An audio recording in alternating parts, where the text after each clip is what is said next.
HIV আগে শুধু আমরা লক্ষ্য করতাম বিদেশগামী যাত্রীদের মাধ্যমেই ছড়াচ্ছিল বা আমাদের দেশে প্রথম আসছে, কিন্তু ইদানিং লক্ষ্য করা যাচ্ছে বিভিন্ন আইভি ড্রাগ ইউজার যারা শিরা পথে মাদক ব্যবহার করে তাদের মধ্যেও এটা সংক্রমণের হার অনেক বেশি। বিশেষত সিরাজগঞ্জে এই সংখ্যাটা গবেষণা করে দেখা গেল 300 জন পরীক্ষা করে প্রায় 70 জনের মতো মানুষের কাছে 2023 সালে পাওয়া গেছে।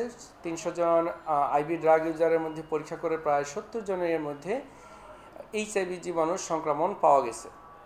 তো এটা একটা বড় ইস্যু। তো আমাদের সিলেটে আইভি ড্রাগ ইউজার বা এই রিলেটেড এইচআইভি রোগী অত্যন্ত কম, তারপর আমরা সচেতন আছি। প্রত্যেকটা পকেটে প্রত্যেকটা জায়গায় আমরা আমাদের প্রচারণা চালিয়ে যাচ্ছি বিভিন্ন মাধ্যমে, এবং যারা আসতেছে স্বেচ্ছায় আসতেছে বা আমরা কাউন্সেলিং করতেছি, চিকিৎসার সময় যখন মনে হচ্ছে যে এইচআইভি হইতে পারে আমরা পরীক্ষা দিচ্ছি।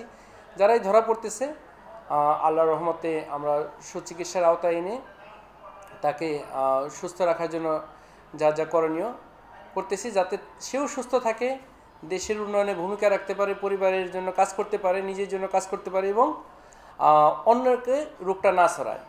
আপনারা জানেন এইচআইভি রোগী যদি ঠিকমতো ওষুধ খায় তাহলে তার থেকে এই রোগটা কারো কাছে ছড়াবে না। আরেকটা উল্লেখযোগ্য বিষয়, আমাদের এখানে পিএমটি-সিটি সার্ভিসের মাধ্যমে 13 সাল হইতে 23 সাল পর্যন্ত প্রায় 86 জন মা, 86 জন এইচআইভি আক্রান্ত মা, 86 জন সুস্থ সবল সন্তান জন্ম দিছে যারা এইচআইভি মুক্ত। বাংলাদেশ সরকার এটা একটা বড় অর্জন।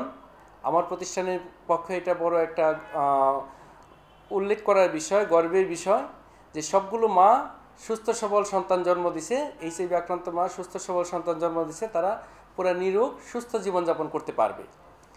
এটাও আমাদের এই চিকিৎসার একটা বড় সাফল্য।